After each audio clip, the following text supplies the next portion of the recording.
Hello students, स्वागत है आप सभी का हमारे चैनल पर। आज हम शुरू करने जा रहे हैं क्लास 10 फिजिक्स का सबसे मज़ेदार और सबसे ज़्यादा मार्क्स दिलाने वाला चैप्टर, जिसका नाम है प्रकाश का परावर्तन। आगे बढ़ने से पहले मेरा आपसे एक छोटा सा सवाल है। जब हम शीशे में अपना चेहरा देखते हैं ना, लेकिन क्या आपने कभी सोचा है कि अगर कमरे में पूरी तरीक़ा से अंधेरा कर दिया जाए तो क्या आप खुद को शीशे में देख पाएंगे? नहीं देख पाएंगे। क्यों? क्योंकि देखने के लिए सिर्फ आईना ही नहीं बल्कि लाइट का भी जरूरत पड़ता है ना, प्रकाश का भी जरूरत पड़ता है। तो इस चैप्टर में हम यह सीखने वाले हैं कि प्रकाश क्या है, प्रकाश कैसे काम करता है, शीशे में हमारा इमेज कैसे बनता है। ठीक है, क्योंकि यह आपके बोर्ड एग्जाम के नज़रिए से बहुत ज़रूरी है, क्योंकि इस चैप्टर से सीधे डायग्राम पूछे जाते हैं, है ना। और अगर आपको फिजिक्स से डर लगता है या इसके फॉर्मूले समझ नहीं आता है तो फिक्र मत कीजिए, आज की इस वीडियो के बाद आपको इस चैप्टर से लगाव हो जाएगा। तो चलिए बिना किसी देरी के अपनी पेन और नोटबुक निकाल लीजिए और शुरू करते हैं आज की क्लास। ठीक है, तो प्रकाश का परावर्तन है। ठीक है, जब पूरा चैप्टर पढ़ लीजिएगा तो आपका भी रिएक्शन कुछ ऐसा ही होगा। ठीक है, यहाँ पे प्रकाश का परावर्तन चैप्टर पढ़ने से पहले आपको कुछ शब्द जानना पड़ेगा, जिससे आपको चैप्टर बहुत बढ़िया तरीके से समझ में आ जाए। सबसे पहले आप देख पा रहे होंगे यहाँ पे लिखा हुआ है प्रदीप्त। ठीक है, इंग्लिश में इसको बोलते हैं लुमिनस। प्रदीप्त का मतलब क्या होता है? वह वस्तु जो प्रकाश उत्सर्जित करता है, मतलब जो प्रकाश निकालता है। जैसे आप देखे होंगे अपने आसपास में, आप जिस फोन में ये देख रहे होंगे, देखिए वो प्रकाश निकाल रहा है एक ने, मतलब वो क्या है? प्रदीप्त है। सूर्य को देखे होंगे वो भी प्रकाश निकालती है, लाइट देखे होंगे वो भी प्रकाश निकालती है, आग जलता है उससे भी प्रकाश निकलता है, तो हम उसको प्रदीप्त बोल सकते हैं। ठीक है, फिर है ओ प्रदीप्त। ओ प्रदीप्त किसको कहेंगे? इसका ठीक उल्टा है ना, जो प्रकाश नहीं निकाल सकती, वो सिर्फ प्रकाश का परावर्तन कर देती है ना। इतना बात याद रखना है आपको। जैसे एग्जांपल के लिए क्या हो जाएगा भाई, मून के पास अपना प्रकाश नहीं है। ठीक, फिर यहाँ पे पारदर्शी, इंग्लिश में इसको बोलते हैं ट्रांसपेरेंट। अब पारदर्शी का मतलब क्या होता है? वह वस्तु जिससे प्रकाश पार हो सकती है। एग्जाम्पल के लिए हवा या पानी। यहाँ पे देखिए, यहाँ पे टॉर्च है, यहाँ पे पानी रखा हुआ है बीच में। ठीक है, लेकिन देखिए यहाँ से लाइट पार हो रहा है, यहाँ पे दिख रहा है। इसको क्या बोलेंगे हम लोग? पारदर्शी। फिर है पारभासी। पारभासी किसको बोलते हैं? वह वस्तु जिससे प्रकाश हल्की मात्रा में पार होती है, जैसे घिसा हुआ कांच, तेल लगा हुआ कागज। ठीक है, यहाँ पे जैसे मान लीजिए घिसा हुआ कांच रख देंगे, यहाँ पे देखिए, ठीक है, हल्का हल्का पार हो रहा है लाइट। और अपारदर्शी किसको बोलते हैं? वह वस्तु जिससे प्रकाश पार ही नहीं कर सकता, मतलब प्रकाश यहाँ से जा रही है, बीच में कुछ लगा दिए हम, जैसे मान लीजिए यहाँ पे कोई रख दिए टेबल का टुकड़ा, तो यहाँ इधर लाइट आएगा? नहीं आएगा, तो इसको हम लोग क्या बोलेंगे? अपारदर्शी। चलिए अब हम लोग समझते हैं कि आखिर प्रकाश जो है क्या है। प्रकाश समझ लेते हैं। ठीक है, प्रकाश क्या है? प्रकाश जो है एनर्जी का वह रूप है जो हमें चीज़ों को देखने की क्षमता देता है। ठीक है, या एनर्जी का वह रूप है जो आपको चीज़ों को देखने की क्षमता देता है। ठीक है, तो जब ये एनर्जी का रूप है और हमको कोई चीज़ देखने का क्षमता देता है तो इसका कुछ तो गुण होगा। ठीक है, और अगर ये एनर्जी है तो इसका चाल तो होगा ही होगा। बोलिएगा सर एनर्जी और चाल का क्या संबंध है? चलिए मैं आपको समझाता हूँ। जैसे मान लीजिए ये मेरी बाइक है। ठीक है, ये मेरी बाइक है, तो अगर इसको मुझे चलाना है तो इसको चलाने के लिए क्या चाहिए मुझको? पेट्रोल। इसका मतलब इसको क्या दे रहा है? कौन ऊर्जा दे रहा है? पेट्रोल ऊर्जा दे रहा है। उसी तरह अगर आप हैं, अगर आपको हम 5 दिन तक खाना नहीं दें, बोले रोज़ तुम 12 घंटा पढ़ो, तो आप पढ़ पाइएगा नहीं, क्योंकि आपके शरीर में क्या नहीं रहेगा? ऊर्जा। तो उसी तरह से प्रकाश अगर ऊर्जा है तो इसके पास चाल होगा ही होगा। ठीक है, यहाँ देखिए चाल होगा ही होगा। तो सर प्रकाश का चाल फिर कितना होगा? प्रकाश का चाल होता है 3 × 10⁸ मीटर प्रति सेकेंड, या अगर आपको ये नहीं बोलना है तो आप ये बोल सकते हैं। ठीक है, 3 लाख किलोमीटर प्रति सेकेंड। ठीक है, ये इसका पहला गुण है। ठीक है, इसका दूसरा गुण क्या है? इसकी प्रकृति द्वैत होती है, मतलब ये 2 गुण दिखा देता है। पहला गुण कण वाला होता है और दूसरा क्या होता है? तरंग वाला। इसको आप क्लास 11 में और अच्छे तरीके से समझेंगे। ठीक है, इसके अलावा इसका एक और गुण है जिसको हम लोग बोलते हैं, या एक विद्युत चुंबकीय तरंग है। अब विद्युत चुंबकीय तरंग कहने का मतलब क्या है? देखिए इससे आपको डरना नहीं है। विद्युत चुंबकीय तरंग कहने का मतलब है, ठीक है, कि ऐसा कोई भी, ठीक है, जिसको चलने के लिए कोई मीडियम का जरूरत नहीं होता। मीडियम का कोई जरूरत नहीं है, माध्यम का कोई जरूरत नहीं है, उसको हम लोग बोलते हैं विद्युत चुंबकीय तरंग। ठीक है, प्रकाश जो है निर्वात में भी चल सकती है। ठीक है, लेकिन ध्वनि को चलने के लिए क्या चाहिए भाई? माध्यम। या तो हवा से जाएगी, मतलब या तो गैस से जाएगी, या तो ठोस से जाएगी, या लिक्विड से जाएगी। लेकिन प्रकाश के लिए ऐसा कोई है क्या? नहीं, ये कहीं भी जा सकती है, इसीलिए इसको चलने के लिए मीडियम का जरूरत नहीं है, इसीलिए हम लोग उसको क्या बोलते हैं? यह एक विद्युत चुंबकीय तरंग है। ठीक है, चलिए तो अब हम लोग आगे चलते हैं। अब हम लोग समझेंगे किरण किसको बोलते हैं। ठीक है, किरण मतलब सीधी रेखा पर चलने वाली प्रकाश को किरण कहते हैं। ठीक है, सीधी रेखा पर चलने वाली प्रकाश को क्या कहते हैं हम लोग? किरण कहते हैं, किरण। ठीक है, और आपको तो मालूम ही है कि बहुत सारा किरण एक जगह पर मिल जाता है, उसको हम लोग क्या बोलते हैं? किरण पुंज। क्या बोलते हैं? किरण पुंज। ठीक है, इंग्लिश में उसको बोलते हैं बीम ऑफ लाइट। और किरण पुंज होता है वो 3 प्रकार का होता है। एक होता है अपसारी, जिसको बोलते हैं डाइवर्जिंग। तो किरण पुंज ऐसा होता है जो किसी बिंदु स्रोत से प्रकाश निकलता है और निकलते फैलते चला जाता है। अगर आप इस पिक्चर में देख रहे होंगे तो यहाँ ध्यान से देखिए, यहाँ से कोई पिक्चर निकल रहा है और निकल के लगातार फैल रहा है प्रकाश, लगातार फैल रहा है, लगातार फैल रहा है। इसको हम लोग क्या बोलेंगे? अपसारी। दूसरा क्या है? अभिसारी। अभी का मतलब क्या होता है? ऐसा किरण पुंज जो किसी बिंदु स्रोत से निकलेगा लेकिन सब एक जगह पर आके जमा हो जाएगा। तो आप लेजर लाइट अगर देखे होंगे तो वहाँ पे आपको दिख रहा होगा, यहाँ देखिए, यहाँ से बहुत सारा प्रकाश निकल तो रहा है लेकिन सब एक जगह पर जाके जमा हो जा रहा है, ठीक है। इसीलिए हम लोग उसको क्या बोलेंगे, अभिसारी। और तीसरा होता है समांतर। अब समांतर कहने का मतलब ही क्या है कि ऐसा किरण पुंज जो मतलब ऐसा किरण का समूह जो एक दूसरे के समांतर चलेगा, ठीक है। यहाँ पे ध्यान से देखिए, सूर्य का जो प्रकाश है देख रहे हैं, ये सब एक दूसरे के समांतर चल रहा है, इसको हम लोग क्या बोलेंगे, समांतर किरण पुंज, ठीक है। मुझे उम्मीद है आप लोग को ये चीज़ें समझ में आ रही होंगी, ठीक है। चलिए अब हम लोग आगे चलते हैं और अब हम लोग समझेंगे प्रकाश का परावर्तन। लेकिन प्रकाश का परावर्तन समझ लेना, ठीक है। हम लोग को देखिए समझ लेते हैं प्रकाश का परावर्तन। अब परावर्तन का मतलब क्या होता है, परावर्तन, परावर्तन का मतलब होता है टकराना। तो यहाँ पे किसका, कौन टकराएगा, यहाँ पे प्रकाश टकराएगा। तो बोलता है प्रकाश की किसी वस्तु से टकराकर, जैसे मान लीजिए कि प्रकाश है, ये कोई वस्तु है, इससे ही टकरा के वापस लौट जाएगी, इसी घटना को हम लोग क्या बोलेंगे, प्रकाश का परावर्तन, ठीक है। लेकिन परावर्तन जो है वो दो प्रकार का होता है, एक होता है नियमित परावर्तन और एक होता है विस्तृत परावर्तन। इंग्लिश में इसको बोलते हैं रेगुलर रिफ्लेक्शन और डिफ्यूज रिफ्लेक्शन। देखिए नियमित परावर्तन हम लोग उसको बोलते हैं जिसमें जो परावर्तन वाला सतह है वो चिकना होगा, ठीक है।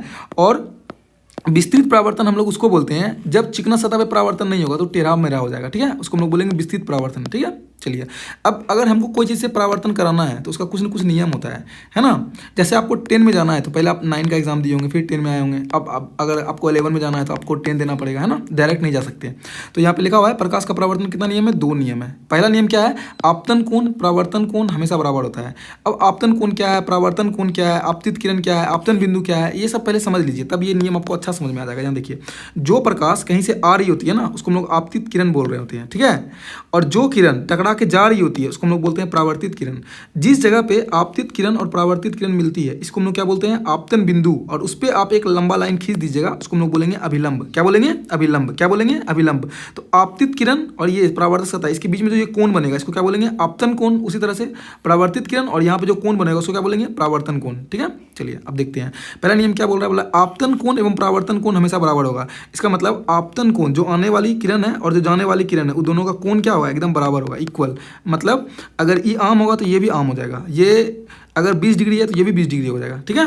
चलिए दूसरा नियम क्या है, आपतित किरण, परावर्तित किरण और आपतन बिंदु पर डाला गया अभिलंब तीनों एक ही समतल में होगा। देखिए डरना नहीं है, आपतित किरण ये है, परावर्तित किरण ये है और आपतन बिंदु जहाँ पे दोनों मिलती है इस पे एक अभिलंब खींचेंगे तो देखिए तो तीनों एक समतल में है कि नहीं है, तीनों एक सरफेस पे है कि नहीं है, बिल्कुल है। तो ये है प्रकाश का परावर्तन का पहला नियम। और ये दूसरा नियम, ये बहुत ज़्यादा इंपॉर्टेंट है, हर बार बिहार बोर्ड में से सवाल पूछता है, तो बहुत ज़्यादा महत्वपूर्ण है ये, ठीक है। अब देखिए इसके अब अगला चीज़ समझते हैं। यहाँ पे लिखा हुआ है गोली दर्पण। अगला टॉपिक क्या है हमारा, गोली दर्पण। इंग्लिश में इसको बोलते हैं स्फेरिकल मिरर। बोलता है ऐसा दर्पण जिसका परावर्तक सतह कैसा होगा, गोल होगा, ठीक है। जिसका परावर्तक सतह कैसा होगा, गोल, तो गोली दर्पण कह देंगे उसको। और ये कितना प्रकार का होता है, 2 प्रकार का, एक होता है अवतल दर्पण और एक होता है उत्तल दर्पण, ठीक है। अवतल दर्पण को क्या बोलते हैं, कॉनकेव मिरर, और उत्तल दर्पण को क्या बोलते हैं, कॉन्वेक्स मिरर। अब अवतल दर्पण कहते हैं किसको है, बोलता है ऐसा दर्पण जिसका परावर्तक सतह क्या होता है, अंदर की तरफ, और ऐसा दर्पण जिसका परावर्तक सतह बाहर की तरफ होता है। चलिए मैं आपको अच्छा समझाता हूँ। यहाँ देखिए पिक्चर, ये देखिए, ये जो है ये अवतल दर्पण है और ये क्या है, उत्तल दर्पण है। सर आपको कैसे पता चला, देखिए यहाँ पे ध्यान से देखिए, यहाँ पे ये जो प्रकाश है ये जा रहा है और अंदर से टकरा के लौट जा रहा है, ठीक है। तो जब परावर्तक सतह अंदर की तरफ होता है ना तो उसको हम लोग बोलते हैं अवतल। और यहाँ पे देखिए तो परावर्तक सतह कहाँ है, देखिए तो यहाँ देखिए बाहर की तरफ है, तो इसको हम लोग क्या बोलेंगे, उत्तल। अगर आपको नहीं याद रहता तो आप ऐसे याद रख लीजिएगा, ठीक है। उससे अंदर होता है और उससे अवतल, तो जिसका परावर्तक सतह अंदर होगा उसको अवतल बोलेंगे, जो बच गया उसको क्या बोलेंगे, उत्तल बोलेंगे, ठीक है। चलिए मुझे उम्मीद है आप लोग को समझ में आ रहा होगा। अब हम लोग समझ लेते हैं अवतल और उत्तल दर्पण समझ लिया। अब इसमें कुछ चीज़ समझना है हम लोग को जो कि आपको फॉर्मूला बनाने में मदद करेगा, नहीं तो समझ नहीं आएगा, ठीक है। देखिए गोली दर्पण से संबंधित मुख्य पद। अब सबसे पहले समझना पड़ेगा हमको ध्रुव क्या है, वक्रता केंद्र क्या है, वक्रता त्रिज्या और मुख्य अक्ष क्या है।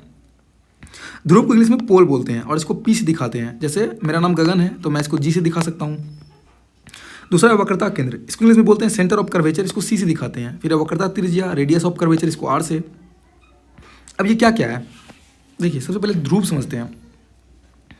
गोली दर्पण का परावर्तक सतह का जो केंद्र होता है, जैसे ही कोई गोली दर्पण है, ठीक है, इसका ही परावर्तक सतह है, अंदर वाला परावर्तक सतह होता है जहाँ पे लाइट टकराता है ना उसको परावर्तक सतह बोलते हैं। तो इसका जो केंद्र है ना उसको हम लोग क्या बोलेंगे, ध्रुव। यहाँ पे देखिए तो उत्तल में भी होगा और अवतल में भी होगा।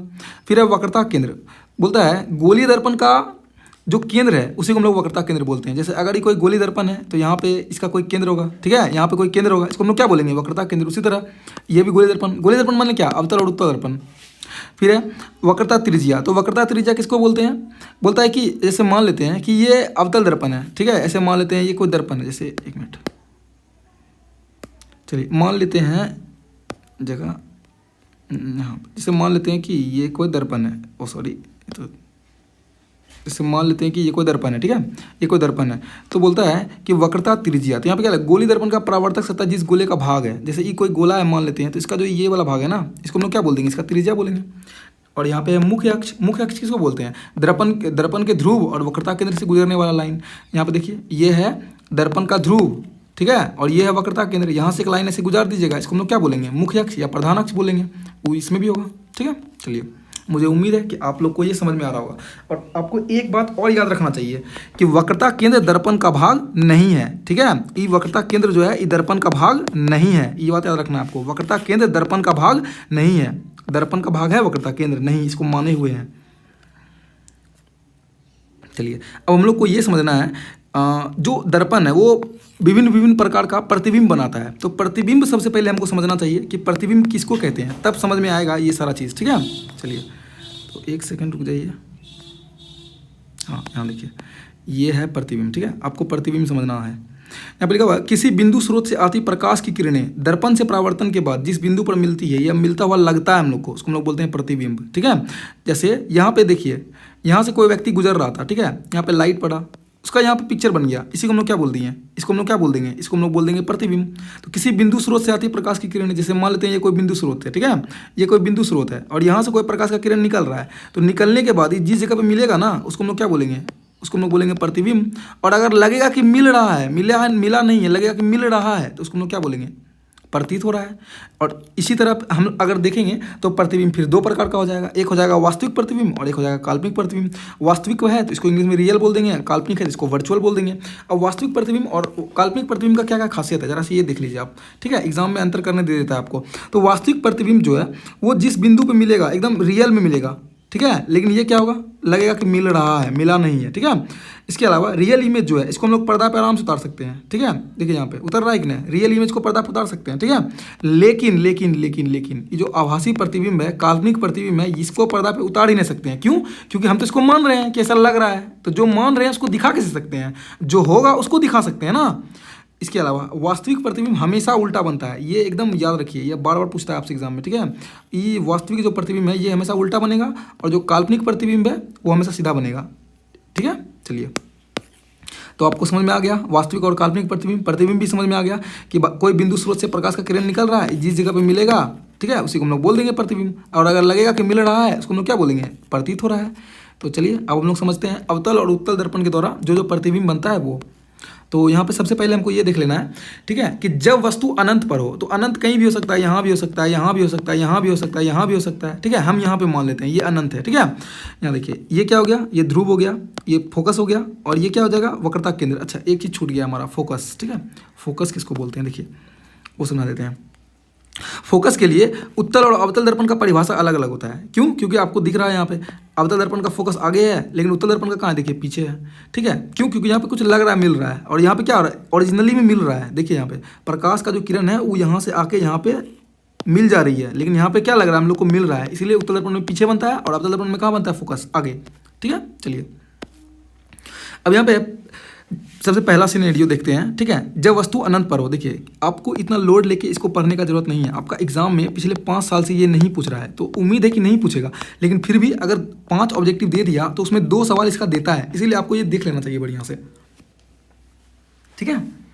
यहाँ पे है जब वस्तु अनंत पर हो, तो अनंत पे है वस्तु, यहाँ पे कोई वस्तु को रखे हुए हैं, तो पिक्चर कैसा बनेगा, आप ही यहाँ पे खड़ा हो जाइए और आपको बोलेंगे कि सामने एक आईना रखा हुआ है और इस पर आप लाइट मारिएगा, तो आप आराम से देख पाइएगा ये प्रकाश इस तरह से गुजर जाएगा। तो हम क्या बोल सकते हैं कि जब वस्तु अनंत पे होगा तो पिक्चर कहाँ बनेगा, यहाँ देखिए फोकस पे, यहाँ नीचे से गुजारेंगे तब भी फोकस पे बनेगा, ठीक है। और जब फोकस पे बनेगा तो आपको मालूम होना चाहिए पिक्चर कैसा बनेगा, यहाँ देखिए एकदम छोटा डिमिनिस्ड, ठीक है। और चूंकि अवतल दर्पण है, तो अवतल दर्पण है, इसका मतलब कैसा बनेगा, वास्तविक बनेगा, और जब वास्तविक बनेगा तो हमको पता ही है उल्टा बनेगा, 100% उल्टा बनेगा। चलिए, अभी दूसरा समझ लेते हैं। यहाँ पे है जब वस्तु सी से दूर है ना, जब वस्तु सी से क्या है, दूर है, तो सी से जब दूर है तो यहाँ पे मान लेते हैं कि जो अनंत है ना, अनंत और सी के बीच में है, तो यहाँ पे रख देते हैं वस्तु को, यहाँ पे रखेंगे, फिर क्या देखेंगे, इसको गुजारेंगे यहाँ से लाइट को, तो लाइट को गुजारिएगा तो एक तो ऐप से चला जाएगा, फोकस से चला जाएगा, और दूसरा ऐसे चला जाएगा, है ना। तो हम क्या देखेंगे कि पिक्चर कहाँ बन रहा है, सी और ऐप के बीच में। कहाँ बन रहा है, सी और ऐप के बीच में, ठीक है। और पिक्चर देखिए कैसा बन रहा है, छोटा, कैसा बन रहा है, छोटा बन रहा है पिक्चर, ठीक। इसके अलावा अवतल है तो बार बार बताने का जरूरत नहीं है कि इसमें वास्तविक ही बनेगा और उल्टा बनेगा, लेकिन एक जगह जिसमें सीधा बनेगा, तो वो आपको याद रखना है क्योंकि वो पूछ सकता है आपके एग्जाम में, ठीक है। फिर यहाँ पे जब वस्तु सी पर हो, सी मतलब वक्रता केंद्र, ठीक है, वक्रता केंद्र, तो वक्रता केंद्र पे अगर रखेंगे आप, यहाँ पे मान लीजिए कोई आईना रखा हुआ है, यहाँ पे आप प्रकाश को मारिएगा तो यहाँ से कैसे जाएगा, एक फोकस से निकल के चला जाएगा, दूसरा यहाँ से चला जाएगा, ठीक है। तो आप क्या देखिएगा कि जो वक्रता केंद्र पर जब हम प्रकाश को रख रहे हैं तो ये दोनों मिल जा रहा है एक जगह पर जाके। इसका मतलब हम क्या बोल सकते हैं कि जो वक्रता केंद्र है यहाँ से प्रकाश गुजरती है ना, तो वापस वक्रता केंद्र पर ही मिल जाती है, प्रतिबिंब वहीं पर बनेगा। और कैसा बनेगा, यहाँ देखिए समान, समान बनेगा, कैसा बनेगा, समान, और कैसा बन जाएगा, उल्टा बन जाएगा, ठीक है। चलिए इसके अलावा डी नंबर में जब वस्तु सी और एफ के बीच में है, तो सी और एफ के बीच में कहाँ हो जाएगा, यहाँ देखिए सी है और एफ है, सी मतलब वक्रता केंद्र, एफ मतलब फोकस, पी मतलब ध्रुव, ठीक है, ये ध्यान देना है आपको। और अवतल दर्पण है तो अंदर की तरफ प्रकाश परावर्तित होगा, ठीक है। देखिए आप सी और एफ के बीच में रखेंगे तो वही बात होगा, बार बार वही बात होगा। यहाँ लाइट रखेंगे, यहाँ प्रकाश से जाएगा, फोकस से गुजरेगा ही गुजरेगा, फिक्स है। और एक लाइट यहाँ से चला जाएगा, तो यहाँ पे देखिए जब हम इसको और नज़दीक, देखिए दूर रखेंगे, ठीक है, दूर रखेंगे पिक्चर को तो ये ऐसे बनता जाएगा, लेकिन जब इसको नज़दीक करते जाएंगे तो पिक्चर और छोटा होता जाएगा। यहाँ पे देखिए कैसा बन गया, पिक्चर कैसा बन गया, बड़ा बन गया, क्यों, क्योंकि यहाँ पे सी और एफ के बीच में रखे हुए हैं, ठीक है। इसको चलिए इसके बाद है जब वस्तु को फोकस पे रखेंगे, है ना, आप लोग भी फोकस हो जाइए, आपका एग्जाम भी बहुत जल्दी आने वाला है, और हर 10 से 11 दिन के बाद एक एक चैप्टर का वीडियो आते रहेगा, ठीक है। इसको बनाने में बहुत मेहनत लगता है दोस्त, तो आप प्लीज़ लाइक शेयर और सब्सक्राइब जरूर करेंगे, ठीक है। तो जब वस्तु फोकस पर हो, तो फोकस पर होगा तो चलिए देखते हैं फोकस पर। लाइट को हम गुजार देते हैं अनंत से, यहाँ फोकस से गुजार देते हैं, तो फोकस से गुजारेंगे तो कहाँ जाएगा, एक तो फोकस से ही निकल जाएगा, और दूसरा जो इसको गुजारेंगे यहाँ से तो ऐसे तो नहीं जाएगा, तो यहाँ से ऐसे निकल जाएगा, तो यहाँ देखिए कहीं मिलेगा ही नहीं, मिलेगा बहुत दूर में जाके अनंत पे, ठीक है। चलिए या फिर अगर आप वहाँ देख रहे होंगे पहला बार में मैंने जो बताया था, वहाँ पे क्या बताया था कि अगर अनंत से प्रकाश आ रहा है तो कहाँ जा रहा है, कहाँ मिल रहा है वो फोकस पे। तो आप बताइए अगर फोकस से प्रकाश गुजारेंगे तो कहाँ मिलेगा, अनंत पे, सिंपल है ना। चलिए ये आपका एग्जाम में पूछ सकता है, ठीक है, क्योंकि इसमें पिक्चर सीधा बनता है। बोलता है जब वस्तु पी और एफ के बीच में हो, तो पी कहाँ है, यहाँ है, और एफ कहाँ है, यहाँ है, तो इसके बीच में कहीं से पिक्चर को गुजार रहे हैं, तो यहाँ पे देखिए सेम कंडीशन हो जा रहा है, पिक्चर बड़ा बन रहा है, ठीक है। और पिक्चर कहाँ बन रहा है, दर्पण के पीछे बन रहा है, ठीक है, यहाँ बन जाएगा ये यहाँ पे, ठीक है, ध्यान देना है। और तो पीछे बनेगा तो बड़ा ही बनेगा ना। ये शायद मेरा ये पिक्चर लगा हुआ है ना, ये लग रहा है गलत है, ठीक है, आप एक पिक्चर इसमें बना लीजिएगा, ठीक, नहीं तो मैं दे दूंगा। चलिए अब यहाँ पे देखिए उत्तल दर्पण द्वारा बनाया गया प्रतिबिंब, तो उत्तल दर्पण के द्वारा बनाया गया प्रतिबिंब, इसमें क्या होता है, रियल में प्रतिबिंब बनता है नहीं, इसमें हम इमेजिन करते हैं ना, हम लोग सिर्फ मान लेते हैं कि ऐसा मिल रहा होगा। तो सबसे पहला क्या है, जब वस्तु अनंत पे होगा, तो भाई साहब अनंत पे होगा तो यहाँ होगा वस्तु, है ना। अनंत से जब आप प्रकाश को गुजारिएगा तो क्या होगा, टकरा के निकल जाएगा, इधर से भी टकरा के निकल जाएगा, तो लगेगा क्या कि कहीं पर मिल रहा है हमको। तो देखिए तो कहाँ से लग रहा है मिलता हुआ, यहाँ देखिए तो कहाँ से लग रहा है हमको मिल रहा है, यहाँ से ऐसे जाएगा, ऐसे जाएगा, फोकस में मिल जाएगा, ठीक है। और हमेशा कैसा बनेगा, उत्तल दर्पण में हमेशा पिक्चर कैसा बनता है, हमेशा बनेगा काल्पनिक और सीधा, ठीक। चलिए हो गया ये। और यहाँ पे जब वस्तु ध्रुव पे हो, तो ध्रुव पे मतलब यहाँ पे है, ठीक है, तो लाइट वापस वही मिलता हुआ प्रतीत हो जाएगा, ठीक है। इसको याद कर लेना है, बस आपको देख लेना है, ठीक है। चलिए अब ये जो है ये बहुत महत्वपूर्ण है, अवतल दर्पण का प्रयोग और उत्तल दर्पण का प्रयोग बहुत बार पूछ गया आपका एग्जाम में, ठीक है। तो ये आप बढ़िया देखिए, अवतल दर्पण का उपयोग हम लोग कहाँ कहाँ करते हैं, तो गाड़ी का जो हेडलाइट होता है ना, ये कार है, कार का हेडलाइट है, वहाँ पे करते हैं, हेडलाइट बोल रहा हूँ, ठीक है। इसके अलावा डॉक्टर जो है ना, डेंटिस्ट लोग, वो इस्तेमाल करते हैं। इसके अलावा जब आप दाढ़ी वाड़ी बनाने जाइएगा तो वहाँ पे देखिएगा कि आप स्मार्ट दिखिएगा, है ना, सैलून में, लेकिन घर आए तो एक साथ लगेगा कि अरे हम तो स्मार्ट नहीं है। मेरा कहने का मतलब क्या है, वहाँ पे आपको चीज़ बड़ा दिखता है ना अवतल दर्पण में, इसीलिए। चलिए अब यहाँ पे है सौर कुकर के बारे में, तो सौर कुकर का मतलब क्या होता है, ऐसा कुकर जो सौर ऊर्जा पे चल रहा होगा, तो उसमें भी ये चीज़ हो रहेगा। फिर एक टॉर्च, टॉर्च तो आप घर में देखे होंगे, दादाजी प्रयोग करते हैं, ठीक है। यहाँ देखिए, यहाँ ये, ठीक है, यहाँ पे जो लगा होगा वो कौन सा दर्पण होगा, अवतल दर्पण होगा, ठीक है। चलिए इसके अलावा और क्या है, सर्च लाइट, है ना, जो कोयला फैक्ट्री में काम करते हैं मजदूर सब, उनके माथा पे ये लगा होता है, ताकि आगे जो आगे मतलब गड्ढा खानेंगे तो वहाँ पे लाइट उनको दिखाई देगा, तो सर्च लाइट हो गया। तो आप इसको कैसे याद रखिएगा, इतना सारा को 6 का 6 आपको याद रखना पड़ेगा, कहीं कि बार बार आपका एग्जाम में पूछता है, तो आप याद रख सकते हैं, ठीक है, इसको, ठीक। चलिए इसके बाद है उत्तल दर्पण का उपयोग, इसमें बहुत कन्फ्यूजन होता है बच्चा लोग को, लेकिन कन्फ्यूजन होना नहीं आपको, ठीक है। उत्तल दर्पण का उपयोग हम लोग करते हैं गाड़ी के साइड मिरर में, आप लोग देखे होंगे ऐसा, और गाड़ी के आगे में लगा होता है, यहाँ पे देखें। उत्तल दर्पण का क्या खासियत है, देखिए आपको उत्तल दर्पण का खासियत याद रखना है। उत्तल दर्पण मतलब सबसे पहला बात है प्रतिबिंब काल्पनिक बनेगा तो काल्पनिक बनेगा तो 100% सीधा बनेगा। दूसरा, उत्तल दर्पण का खासियत क्या होता है, ये छोटा प्रतिबिंब बनाता है ना, छोटा प्रतिबिंब बनाता है जिससे पीछे का बड़ा वाला एरिया कवर हो जाता है। लेकिन अवतल दर्पण क्या कर रहा था, आपको मालूम होना चाहिए, बॉस है ना, ये सीधा प्रतिबिंब बनाता है, ठीक है, उल्टा प्रतिबिंब बनाता है, बड़ा प्रतिबिंब बनाता है, छोटा प्रतिबिंब बनाता है, ठीक है, ये आपको एकदम ध्यान रखना है। ये सीधा उल्टा बड़ा छोटा सब प्रतिबिंब बना देता है, लेकिन उत्तल दर्पण ये हमेशा सीधा बनाएगा और छोटा बनाएगा, ये आपको एकदम ध्यान रखना है, ठीक है। चलिए, इसके अलावा कुछ फॉर्मूला है जो आपको देख लेना चाहिए। जैसे दर्पण सूत्र पूछ देता है कभी कभी, ठीक है, 1/v बराबर 1/v प्लस 1/u क्या बराबर क्या होता है, 1/f, ठीक है। आवर्धन जो है वो हम करेंगे दूसरा चैप्टर में, चैप्टर नंबर 2, जिसका नाम है प्रकाश का अपवर्तन, उसमें हम लोग पढ़ेंगे उसको, ठीक है। और यहाँ पे कुछ संकेत है जिसको आपको देख लेना चाहिए। अगर कहीं पे लिखा हुआ है +1 और पूछ दिया कि प्रतिबिंब कैसा बनेगा, तो हम बोलेंगे सीधा, क्या हमको मालूम है उत्तल दर्पण जो होता है, ठीक है, उसका प्रतिबिंब धनात्मक होता है, लेकिन अवतल का कैसा होता है, ऋणात्मक, ठीक है। चलिए, इसके अलावा यहाँ पे जो u लिखा हुआ है, u किसको बोलते हैं, तो u बोलते हैं वस्तु का दूरी को, v बोलते हैं प्रतिबिंब का दूरी को, ठीक है। इतना बात आपको ध्यान देना, ठीक है। चलिए, थैंक यू। आप लोग कमेंट करके बताइए आपको कैसा क्लास लगा, ठीक है। चलिए।